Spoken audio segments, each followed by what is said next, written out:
একটা YouTube channel. আর আজকে আমার কোলে দেখতে পাচ্ছ একটা মিষ্টি পুচকু আছে। এইটা কে তোমরা নিশ্চয়ই দেখে এতক্ষণে গেস করে ফেলেছো।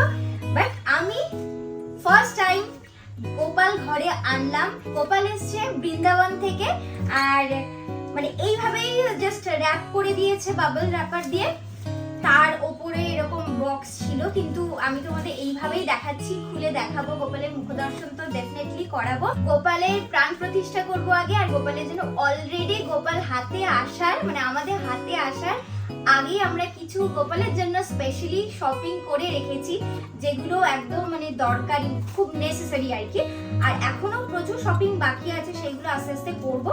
তো যাই হোক, তোমাদের সাথে সবটা আজকে শেয়ার করব। তো চলো ফার্স্ট আমি কেটে নিই এখন এই র‍্যাপারটা, তারপরে গোপালের মুখ আমি দেখতে পারবো।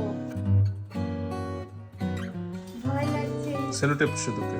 সেলো টেপ মানে ব্রাউন টেপ? হ্যাঁ, ব্রাউন টেপটা কাটলে এই কাজটা না ধার নিয়ে যাচ্ছে। ওইগুলো পাচ্ছে। আমি গোপালকে শুধুমাত্র একটা ফটোতেই দেখেছিলাম, তারপরে যখন অল্প অল্প চোখ নাক মুখ দেখতে পাচ্ছি, পুরো পরিষ্কার নয় যদিও, তখন খুব খুশি হচ্ছিলাম এই এবার দেখতে পাবো। ভয় লাগছে যদি লেগে যায়। আমি এমন ভাবে কাটছি যাতে গায়ে না লেগে যায় কাছিটা কোনোভাবে। অ্যাকচুয়ালি আমার মাসি, দাদা, বৌদি সবাই গেছিল ঘুরতে বৃন্দাবনে।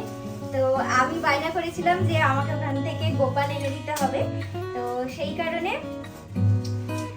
ওরাই এনেছে গোপালকে ট্রেনে করে বৃন্দাবন থেকে। আর আমি গেছিলাম আনতে গোপালকে। কালকে আমি হাতে পেয়েছি, আর আজকেই বাড়িতে চলে এসেছি। গোপালকে খুলে তোমাদের তো দর্শন করাবই, আমিও নিজে এখনো সামনাসামনি দেখিনি। এবার আমি বাবল র্যাপার সরিয়ে ভালো করে একদম গোপুসোনার মুখটা দেখতে পেলাম, আর মনে হচ্ছিল যেরকম ফটোতে দেখেছিলাম, সামনে থেকে দেখতে তো আরো অনেক সুন্দর আমার গোপুসোনা। তো অত দূর থেকে এসছে, সেই জন্য ভালো করে র‍্যাপ করে এসছে, কারণ ট্রেনে যদি বাই চান্স লেগে যায় গায়ে, সেই কারণে এতটা সেফটি নিয়ে র‍্যাপ করে দিয়েছে। তাও আমি আনতে আনতে ভাবছিলাম যে লেগে যাবে না তো, মানে জার্কিংয়ে, গাড়ির জার্কিংয়ে কোথাও যদি লেগে যায় বাই চান্স, তো ভয় লাগছিল। যখন আমি আনছিলাম, মানে আমরা দুজন, ক্রিস আর আমি দুজনে আনছিলাম, যখন ওর কোলে ছিল কিছুটা আমার কোলে ছিল, তো ভয় লাগছিল বাবা লেগে না যায়, কোনো রকমে বাড়ি পৌঁছে যাই মনে হচ্ছিল শুধু। আমার র্যাপার খুলতে অনেকটা টাইম লেগে গেছে, তারপর ফাইনালি র্যাপার থেকে আমি আমার গোপু সোনাকে হাতে পেলাম আর কোলে তুলে নিলাম, আর মনে হচ্ছে শুধু আদর করি। এই হচ্ছে আমাদের গপু, সোনা গপু। সোনা গপু, তোমাকে ফটোতে দেখিয়েছি, আজকে সামনে দেখলাম। সোনা গপু, সোনা গপু, আমারটা সোনা গপু। কি সুন্দর সাজানো, কি সুন্দর করে সাজুগুজু করে পাঠিয়েছি তোমাকে। হ্যাঁ, কি সুন্দর করে একটা বেবি, ছোট্ট বেবি, কি সুন্দর। তুমি দেখোনি এখনো ফেস এখন রিভিল করবো না। এখন আমি দেখেছি, আর পাপা দেখবে, তারপরে গপুকে আমরা প্রাণ প্রতিষ্ঠা করবো। এইভাবে রাখবো না, আমরা আগে গপুর প্রাণ প্রতিষ্ঠা করবো। তোমাদের এই ব্লগেই সব দেখাবো। সবে আজকে আনলাম, সেই জন্য আজকের দিনটা থাক, তারপরে আমরা সব বাজার হাট করবো, ওর জন্য যা যা জিনিস কেনা সেইগুলো কিনে প্রাণ প্রতিষ্ঠা করবো। রাস পূর্ণিমা চলেই এলো, তো সেদিনকে তোমাদের গপুর ফেস দেখাবো, মানে এই ব্লগেই তোমরা দেখতে পাবে। খুব তাড়াতাড়ি গপুর সাথে তোমাদের আলাপ করিয়ে দেবো আমি, খুব তাড়াতাড়ি। কি সুন্দর আমার গপুটা, সোনা বাচ্চা, এটা সোনা বাচ্চা, কি সুন্দর দেখেছো বসে আছে। হ্যাঁ, না আমি খেয়ে নি, এটা খেয়ে নাও, এটা খেয়ে নাও, এটা খেয়ে নাও। সোনা বাচ্চা, সোনা বাচ্চা, সোনা বাচ্চা, সোনা বাচ্চা, সোনা বাচ্চা, কি সুন্দর। আমরা গোপু সোনাকে হাতে পাওয়ার দুদিনের মধ্যেই ছিল রাস পূর্ণিমা, তো আমরা ডিসাইড করি যে আমরা রাস পূর্ণিমার দিনেই গোপুর প্রাণ প্রতিষ্ঠা করব। সেই অনুযায়ী আমরা কিছু জিনিস টুকিটাকি কিনে এনেছি, যা যা লাগবে। ফার্স্টেই দেখো একটা বড় পাত্রের মধ্যে, যেটা আমাদের এখানে গোপুর বাথটাব, তার মধ্যেই চাল দিয়ে ফার্স্টে শয়ন করালাম, আর তার আগে হলুদ একটা কাপড় চোখে বেঁধে দিতে তোমরা ভুলবে না। আর যে স্থানে গোপালকে রাখা হয়েছে সেটা বড় একটা হলুদ কাপড় দিয়ে আমরা ঢেকে দিলাম। এইখানে গোপু সোনার প্রাণ প্রতিষ্ঠা হচ্ছে। কি কি করব সেইগুলো তোমাদের সব আমি পরপর দেখাতে থাকবো। আর যেহেতু এই প্রাণ প্রতিষ্ঠা অনেকটাই টাইম লাগে, তাই আমি একদম ভোরবেলায় উঠে সমস্ত রান্নাবান্না করে নিয়েছিলাম, যেগুলো আমার কাছে ভিডিও নেই। গোপলা গোপলা ফার্স্টটা তোমরা দেখলে চাল দিয়ে গোপুসোনার মুখ ঢেকে দিয়েছিলাম, এবার চিনি দিয়ে ঢাকছি, কিন্তু আমার ভয় লাগছে যদি অনেকটা পড়ে গিয়ে গোপুসোনার মুখে লেগে যায়। ছাড়ো। গোপুসোনার প্রাণ প্রতিষ্ঠার নিয়ম হচ্ছে 5 রকম জিনিস দিয়ে গোপুসোনাকে পুরো ঢেকে দিতে হবে। সবার বাড়িতে যদি ছোট ছোট গোপাল থাকে তাহলে তোমরা অল্প করে চাল, চিনি বা আমি যেগুলো দেখাবো সেই জিনিসগুলো কিনে এনে গোপুসোনার মুখটা ঢেকে দিলে, মানে গোপুসোনাকে পুরোটাই ঢেকে দিয়ে এইভাবে করবে তাহলেই হবে। কিন্তু যেহেতু আমাদের গোপুসোনা একটু বড়, সেই জন্য আমাদের একটা বড় পাত্রের দরকার পড়েছিল, যেটা বাথটাব ছাড়া আর কিছুই পাচ্ছিলাম না। আর সেই জন্য অনেক রকম জিনিস বেশি করে কিনতে হয়েছিল, কিন্তু তাও আমরা মুখটা ঢাকা দিতে পারছিলাম, কিন্তু গোপুসোনার পুরো বডিটা ঢাকা দিতে পারছিলাম না। তো আমরা শুধু মুখ ঢাকা দিয়েই করেছি, তাতেও কোনো অসুবিধা নেই, যে যতটুকু দিয়ে পারো ততটুকু দিয়ে করবে। ফার্স্টে তোমরা দেখেছো চাল দিয়ে গোপুসোনাকে পুরো ঢেকে দিয়ে তার উপরে হলুদ কাপড় দিয়ে আমরা গোপুসোনাকে 48 মিনিট রেখে দিয়েছিলাম। এরপর সেকেন্ড স্টেপ হচ্ছে চিনি দিয়ে গোপুসোনাকে ঢেকে দেবে, তারপর আবার 48 মিনিট গোপুসোনাকে ওইভাবে আনটাচড অবস্থায় ঢেকে রেখে দেবে। তারপর সবজি দিয়ে বা ফল দিয়ে করতে পারো। আমরা ফার্স্টে ফল দিয়ে করেছিলাম, ফলগুলোকে ভালো করে ধোবে, তারপর আবার গোপুসোনাকে ঢেকে তার উপরে হলুদ কাপড় চাপা দিয়ে রেখে দেবে। তারপর ফোর্থ স্টেপে আমরা সবজি 5 রকমের সবজি নিয়েছিলাম, সবজি দিয়ে ভালো করে ঢেকে রেখেছিলাম, আবার 48 মিনিট ঢেকে রেখেছিলাম, আর তারপরে ফুল দিয়ে ঢেকে রেখেছি। তো ফাইনালি এই 5টা স্টেপ হওয়ার পরে গোপুসোনার প্রাণ প্রতিষ্ঠা হবে। আর তার মাঝখানে তোমরা যে যার মতো মন্ত্র জানো গোপুসোনা বা রাধাকৃষ্ণের, সেই মন্ত্রগুলো নিজেদের মনে মনে বলতে থাকবে। গোপুসোনার প্রাণ প্রতিষ্ঠার জন্য যে চাল, চিনি, ফল, সবজি এগুলো ইউজ হলো, এগুলো তোমরা হয় কোনো ব্রাহ্মণদের দান করে দিতে পারো, বা কোনো গরিব বাচ্চাদের খাইয়ে দিতে পারো, বা নিজেরাও গোপুসোনার প্রসাদ হিসেবে গ্রহণ করতে পারো। আমাদের গোপুসোনার প্রাণ প্রতিষ্ঠা তো হয়ে গেল, আর আমার ইচ্ছে করছিল খুব চটকু পটকু করে দিতে, আর এরপর হবে গোপুসোনার অভিষেক। তার আগে তোমাদের গোপুসোনার মুখটা দেখিয়ে দিই, চলো।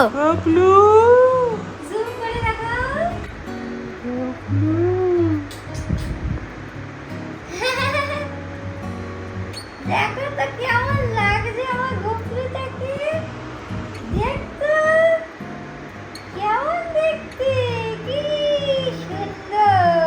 গোপুসোনার প্রাণ প্রতিষ্ঠার পর এবার করব আমরা গোপুসোনার অভিষেক। আর প্রাণ প্রতিষ্ঠার মতো কিভাবে অভিষেক করছি সেটা পরপর তোমাদের দেখাবো। তার আগে বলো তো আমাদের গোপুসোনার ছোট্ট বাথটাবটা কেমন লেগেছে তোমাদের? এবার গোপুসোনা নাই নাই করবে, নাই নাই, উলে বাবা লে। গোপুসোনার প্রাণ প্রতিষ্ঠার জন্য যেমন চাল, চিনি, ফল, সবজি আর ফুল লেগেছিল, সেরকমই অভিষেকের জন্য লাগবে পঞ্চামৃত, মানে 5টা অমৃত, যেমন দুধ, দই, ঘি, মধু আর চিনি। তো ফার্স্টে দেখো আমরা দুধ নিয়ে গোপুসোনাকে ভালো করে মাসাজ করে করে দিলাম, যাতে গোপুসোনা একদম চকচকে হয়ে যায়। তারপরে এখন দিচ্ছি দই। কি সুন্দর চুল হবে, হ্যাঁ দই মাখলে। এই পঞ্চামৃতর মধ্যে তোমরা যেটা খুশি আগে পরে দিতে পারো, দুধই আগে দিতে হবে, ঘি পরে দিতে হবে, বা মধু আগে দিতে হবে, এরকম কিন্তু কোনো বাধ্যবাধকতা নেই। এরা যেটা খেয়ে নিচ্ছে, মাখাতে গিয়ে যেটা খেয়ে নিচ্ছে। গোপুসোনাকে তার ফেভারিট জিনিসগুলো দিয়ে স্নান করানো হচ্ছে, দুধ, দই। তো গোপুসোনা একটু দুষ্টুমি করবে না বলো, সেই জন্য স্নান করাতে করাতে আমি বাবাকে বলছি যে দেখো গোপুসোনা চেটে চেটে সব খেয়েই নিচ্ছে। তো যাই হোক, দেখো এখানে আমি গোপুসোনার চোখটা ভালো করে ধুয়ে দিচ্ছি। গোপুসোনাকে কিন্তু একদম বাচ্চাদের মতোই ট্রিট করতে হবে, কোনো রকমের দুধ দই দিয়ে স্নান করিয়ে দিলাম তা না।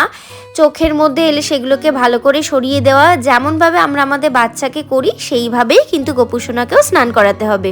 তাই না, চকচক করছে পুরো। কথা বলতে বলতে তোমরা দেখতে পেলে আমি গোপুসোনাকে ঘি আর মধু দিয়েও স্নান করিয়ে নিলাম। এবার পালা হচ্ছে চিনি দিয়ে স্নান করানোর। কিন্তু যেহেতু আমাদের গোপুসোনার অলরেডি প্রাণ প্রতিষ্ঠা হয়ে গেছে, এখন যদি আমি গোপুসোনাকে গায়ে চিনি দিই তাহলে তো গোপু সোনার লাগবে, তাই না? এখন তো আমাদের গোপু সোনার মধ্যে শ্রীকৃষ্ণ বাস করছে, তো সেই কারণে আমরা চিনি দিয়ে ডাইরেক্ট স্নান করাচ্ছি না। চিনিটাকে জলের মধ্যে কিছুক্ষণ আগে গুলে রেখে দিয়েছিলাম। এবার চিনিটা যখন মিশে গেছে জলের মধ্যে তখন ওটা মিহি হয়ে গেছে। এইবার গোপু সোনাকে যদি আমি চিনির জল দিয়ে স্নান করাই তাহলে তো আর গোপু সোনা লাগবে না নিশ্চয়ই। সেই কারণে তোমরাও তাই করো, কারণ আমাদের গায়েও যদি আমরা চিনি দিয়ে ঘষি তাহলে আমাদেরও তো লাগবে, তাই না? পঞ্চামৃত দিয়ে গোপু সোনাকে স্নান করানো তো হয়ে গেছে, আর এখন গোপু সোনার পাপা বাথটাবটা ভালো করে পরিষ্কার করছে গোপু সোনাকে চান করাবে বলে। আর এই ফাঁকে আমি কোলে গোপু সোনাকে নিয়ে আদর করেই যাচ্ছি আর বলছি দাঁড়া তোর লাড্ডু খেয়ে নেবো, আমি তোকে খেতে দেবো না, দুষ্টুমি করছিলাম ওর সাথে। আর এবার দেখো গোপু সোনার পাপা চলে এসেছে বাথটাবটা পরিষ্কার করে নিয়ে এসে। এবার আমি জল দিয়ে গোপু সোনাকে ভালো করে ধুয়ে দিচ্ছি, কারণ ঘি, মধু, দুধ, দই, চিনি এগুলো তো সবই মিষ্টি জাতীয় জিনিস, তো এগুলো দিয়ে যখন ধুয়েছি তখন গোপু সোনাকে তো জল দিয়ে খুব ভালো করে পরিষ্কার করতেই হবে, কারণ না হলে গোপু সোনা যেখানে থাকবে সেখানে তোমরা বুঝতেই পারছো বিভিন্ন রকমের মানে পিঁপড়ে বা কিছু আসতে পারে, তাই একদম ভালো করে পরিষ্কার করে নেবে কিন্তু তোমরা। আমিও সামনে বসিয়ে বা যখন আমি বুঝতে পারছি যে ভালো করে পরিষ্কার হচ্ছে না তখন আমি ওকে বললাম যে তুমি এসে আমাকে একটু হেল্প করো, তাহলে আমি ভালো করে গোপু সোনাকে স্নানটা করিয়ে দিতে পারি। তারপর মুখ মুছিয়ে দিচ্ছিলাম, দেখো ওপরে তুলেও তারপরেও আমরা জল দিয়ে ভালো করে পরিষ্কার করে গোপু সোনাকে ফ্রেশ করে দিয়েছি। তারপরে গোপু সোনাকে দুজন মিলে টাওয়াল দিয়ে মুছিয়ে ভালো করে শুকনো করে দিয়েছি। আর তারপরে আমি বললাম যে এবার তুমি জামাটা পরিয়ে দাও। তারপরে কৃষ বললো যে দাঁড়াও ভালো করে আরেকটু আমিও তোমাকে হেল্প করি মুছে দিতে। দুজন মিলে মুছে নিই, একদম নিজের যদি স্যাটিসফাই হয়ে যাই যে গোপু সোনাকে ভালো করে শুকনো করে পরিষ্কার করে দিয়েছি তারপরেই জামা পরাবো। তো আমি তো গোপু সোনাকে আবার আয়নায় দেখাচ্ছি, দেখ তো তোর মুখটা কিরম লাগছে তোকে, আর খুব আদর করছিলাম। আর তারপরে কৃষকে বলছিলাম এবার তুমি জামাটা একটু পরিয়ে দাও, কারণ এই ফার্স্ট টাইম আমরা গোপু সোনাকে না জামা পরাচ্ছিলাম। গোপু সোনার যখন জামা শপিং করতে গেছি আমরা দোকানে গেছিলাম, ওখানে মানে একজন ছিলেন যিনি গোপু সোনাকে জামা পরিয়ে দিচ্ছিলেন, কিন্তু আমি নিজের হাতে পরাইনি, কারণ আমার ভয় লাগছিল যে যদি পরাতে গিয়ে মানে হাতে টান লেগে যায়, সেই জন্য আমি ভয় পাচ্ছিলাম। যাই হোক কৃষ আর আমি মিলে পরিয়ে দিয়েছি, তারপরে আমি একটু নজর উঠিয়ে দিলাম। আর এই ফ্রেমটা দেখো আমার ফেভারিট, দুজন মিলে গোপু সোনাকে আমরা একটু কিসি করে নিলাম। তারপর আমার আদর তো শেষই হয় না, আমি অনেক অনেক চুমু খেয়েছি গোপু সোনাকে, কিন্তু শুধু চুমু খেলে কি হবে, গোপু সোনার তো পুজোটাও শুরু করতে হবে নাকি। তো এবার সন্ধেবেলার কিছু ভিডিও দেখাচ্ছি, দেখো কি কি আয়োজন করেছি আমাদের গোপু সোনার গৃহপ্রবেশ বলো বা প্রাণ প্রতিষ্ঠা বলো, সব তোমাদের দেখাবো ডিটেলসে। এখানে দেখো আমাদের ফ্রেন্ডরাও এসেছিল আর বাবা ওদিকে বসে প্রদীপ জ্বালছিল। তো আমার ফ্রেন্ড ওর মাকে মানে কাকিমাকে কল করেছিল গোপাল দেখানোর জন্য। আর দেখো আমাদের গোপালের সাথে এই আর একটা ছোট্ট মিষ্টি সোনা গোপাল আমাদের। তো তারপরে পঞ্চপ্রদীপ দেখাচ্ছিল কৃষ, গোপালকে একটু তাপ দিয়ে দিচ্ছিল, ছোট্ট বেবিটাকে একটু জলও খাইয়ে দিচ্ছিল, লাড্ডু দিয়েছিল তার আগে মুখে দেখতে পাচ্ছ। আর এই যে কৃষ ভক্তি ভরে গোপালকে পুজো করছে। এই জন্য আমি বলি ব্রাহ্মণ দিয়ে পুজো করার থেকে নিজেরা যেইটুকু পারবো সেইটুকু দিয়ে পুজো করব। এই যে মন ভরে ভক্তি ভরে পুজো করা, এইটা আমরা নিজেরা ছাড়া আর কেই বা করতে পারি বলো। আর এরপরে আমি সব ভোগে ফলে বা কেক বিস্কিট চিপসে হাত দিয়ে নিবেদন করে দিলাম। আর আমাদের গোপু সোনাকে একটু কাছ থেকে দেখবে না তোমরা, তা কি হয় দেখো অরেঞ্জ আর ইয়েলো গাঁদা ফুল দিয়ে সুন্দর করে আমরা সাজিয়েছিলাম, যতদূর চেষ্টা করে পেরেছি আর কি। তারপরে করেছিলাম খিচুড়ি, 5 রকম ভাজা, আলু ভাজা, পটল ভাজা, বেগুন ভাজা, পাঁপড় ভাজা, কুমড়ো ভাজা, লেবু কেটেছিলাম, আপেল, কলা। এছাড়া গোপাল তো ছোট্ট বেবি, ছোটরা লুচি খেতে ভালোবাসে, সেই জন্য লুচি সুজি করেছিলাম। আর গোপালের তো লাড্ডু ফেভারিট, সেই জন্য ছিল লাড্ডু। আর খিচুড়ি দেখতে পাচ্ছ 2 ভাগে করা। এছাড়া 5 রকমের ফল ছিল গোটা গোটা। এছাড়া থামস আপ, লেজ, লিটল হার্টস, মাজা, ডেরি মিল্ক, পার্ক, বাচ্চারা যেগুলো ভালোবাসে মেনলি, জেমস, ললিপপ, বাটার, কপিকো মানে লজেন্স ছিল। এছাড়া গোটা ফল আর কাটা ফলও ছিল। পেয়ারা, শশা, এছাড়া করেছিলাম আলুর দম আর চালের পায়েস, আর সাথে ছিল বাঁধাকপি। তো আমার গোপু সোনা মন ভরে খেয়েছে। আর তোমরা আমাদের ঠাকুরের সিংহাসনটাও একবার দেখো। আর এই যে দেখতে পাচ্ছ কার্তিক, আমাদের বাড়িতে কিন্তু এবার কার্তিক ফেলেছে আমার বৌদি, তোমাদের সেটা নেক্সট ব্লগে দেখাবো। আর এইটা হচ্ছে গোপু সোনার দোলনা, যেটা আমার বাবা আর গোপু সোনার বাবা দুজন মিলে রেডি করছিল গোপু সোনাকে ঘুম পাড়াবে বলে।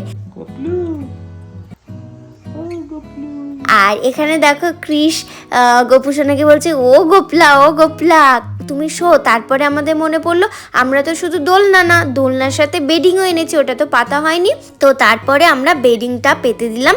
এখানে দেখো একটা বেডিং আছে, তার সাথে একটা মাথার বালিশ আর দুটো কোল বালিশ আছে।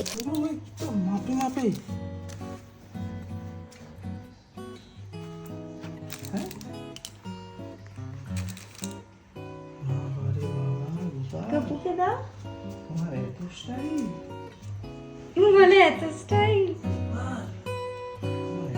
বাবা এইসব করেছো? আমরা যখন গোপু সোনার জন্য এই দোলনাটা কিনি তখন কিন্তু গোপু সোনা আমাদের হাতে এসে পৌঁছায়নি। আর যখন এই বেডিং সেটটাও কিনি তখন কিন্তু না আমরা গোপু সোনাকে হাতে দেখে কিনেছি, আর না দোলনাটা সাইজটা আমরা জানতাম, আমরা জাস্ট আন্দাজেই কিনেছি। আমরা আন্দাজে কিনেছি বলছি বটে, কিন্তু গোপু সোনা নিজেই আগে থেকে রেডি করে রেখেছিল আমি কোন দোলনায় শোবো, আমি কোন বেডিংয়ে শোবো। তাই কৃষ বলছে, গোপু সোনা তুমি আগে থেকেই বাবা স্টাইল করে সব রেডি করে রেখেছো, মজা করছিল বেসিক্যালি। আর তারপরে কৃষ বলছে আমি কনফিডেন্স পাচ্ছি না শোয়াতে, কারণ আমরা দুজনেই তো নতুন নতুন, তুমি একটু শুয়ে দাও না। তারপর আমি শুয়ে দিলাম, আর কোলবালিশ দুটো গোপু সোনার পায়ে টাচ করে রাখলাম যাতে রাত্রিবেলা গোপু সোনা ভয় না পায়। আর মশারিটা দিয়ে দিলাম চেনটা দিয়ে, যাতে মশা না কামড়ায়। এরপর গোপু সোনাকে চাদরও চাপা দিয়ে দিয়েছিলাম, কিন্তু সেটার ভিডিও নিতে ভুলে গেছি। আর এরপর আমি গোপু সোনাকে গান গেয়ে গেয়ে ঘুম পাড়িয়ে দিলাম। তোমাদের আমাদের গোপু সোনা প্রাণ প্রতিষ্ঠা, গৃহপ্রবেশ আর অভিষেকের ব্লগটা কেমন লাগলো জানাতে ভুলো না কিন্তু।